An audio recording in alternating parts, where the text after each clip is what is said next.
Okay, hi, Nick. Thanks very much for joining us on the Leadership Insights conversation here. You're obviously a fellow podcast host. Your Scale Up Your Business podcast is number one in UK, I believe, and obviously quite well received elsewhere in the world. And of course, you're involved very much in scale-ups and accelerators. And I wanted to share a little with you around the transition or the difference between startup and scale up, and then some of the factors that are important as people or founders start to, I guess, look at that journey. So first and foremost, what's the difference in your mind between a startup and a scale up? Yeah, well, listen, thanks for having me on the show, David. And yeah, just to be clear, my podcast has been number one in the UK, number 17 in the US. Not there now, but it has been, just for everyone's benefit. And yeah, that's cool. So yeah, let's get into it. So the difference between startup and scale up is an interesting one. So first and foremost, you can start a business pretty much by yourself. You can be sitting in a shed, or you can have one other person or maybe a couple other people, and you have these kind of co-founders, really focused on creativity and innovation. And that's fun. It's usually a fun ride, but you have very little complexity at that point.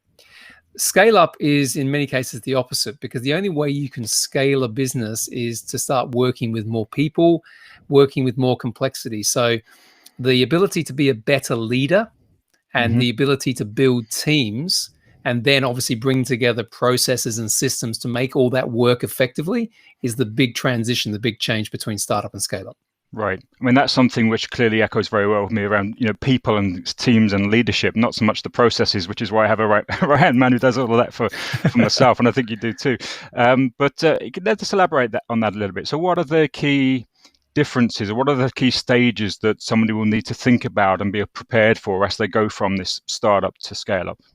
Yeah, well, I'll go through them. I mean, the key thing to understand, I think, is, and I use the word leadership with a lot of intention here, because what I find when I work with founders is it's a lot about how they need to change and how they think about things. So a lot it's about their mindset. It's about how they show up. And I just want to make that point because it's an important factor. I often say that people who are great at starting businesses are not necessarily great at scaling them, because it takes that different skill set and mindset. But the key things are this. If I think of it, I've been an investor. I've worked in private equity for 10 years. I've had the fortune of being involved most recently with about 22 businesses that have sold for over $5 billion. So some pretty big scale in that experience. And there's six areas. We call them the 6 peaks of value. And the first one is, if I look at a business and it hasn't got a clear vision, there isn't a clear, it doesn't have to be necessarily the end point, but there's a specific place that business is trying to get to. And in line with that, they know where they are today. They have metrics underpinning where they are today. If that's missing, that sort of A to B, then that's a red flag straight away. It sounds obvious, but you'd be surprised how many people lose their way when they're in this journey. Align with that, under the same point, is there needs to be a plan, a strategy which links those 2 points together. Okay, so that's the first thing I look for. Is there a clear vision? Is there a clear plan? Second thing is, does the business have the right resources in place in terms of a cash runway so that it can actually do things and make decisions to actually get on that journey and make it successful? Yeah. So the characteristic for me is not only having a cash reserve, I say a minimum of three months, often 6 months, but is there a relentless focus on profitability? And this sometimes is a challenging thing for people who are in the kind of technology space, because they're thinking about different dynamics. But as we all know, cash is king.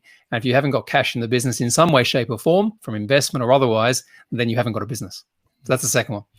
Third one is what I call proposition. And it's really about making sure that the product or the service that the business is delivering actually solves a problem. And again, it sounds so simple when I say this, but you'd be surprised how many people start a business and they're very clear on the customer they choose to serve and the market they operate in. But then things are moving so quickly, things are disrupting so quickly that the market moves, and all of a sudden that solution becomes obsolete. And again, lots of people, when they're insular in their businesses, don't recognize that shift or that change, that pivot. We see a lot in the clean tech sector. A lot of people are sort of embedded and love, particularly the CTO or the inventor, the technology, without necessarily thinking, actually, what is the problem we're solving, and is there a market for it? Yeah, sounds obvious, but it does. That's why I want to kind of, when I say it, it's obvious because I look at this all the time. But remember, I'm saying this looking at the lens of an investor into a business. So if someone came to me and said they wanted a few $100,000 or a few million for their business, I'd be looking at the business from this perspective and trying to almost assess its quality to be, or its ability to generate value. Okay, so that's the third. Fourth one is predictability. So it's predictability in terms of the right customers coming into the business through some form of marketing and sales effort, driving recurring revenue. So recurring revenue is important because it doesn't necessarily mean having a SaaS business where it's a software or an automation-based play. It can be just having really good contracts with your ideal customers. But the two key words are predictability and recurring. And again, if businesses have those in place, it can lift the value of a business, 2 or 3 times if you didn't have those things in place. Okay, so that's the fourth. Fifth is the processes. It's the ability to automate. And I try to simplify things, David. I say that a business needs to do 3 things really well. It needs to have a product that solves the problem we mentioned. It needs to have an ability to take that product to market, and it needs to have an ability to serve the customers who then choose to buy. And it's not good to have each of those 3 elements working independently.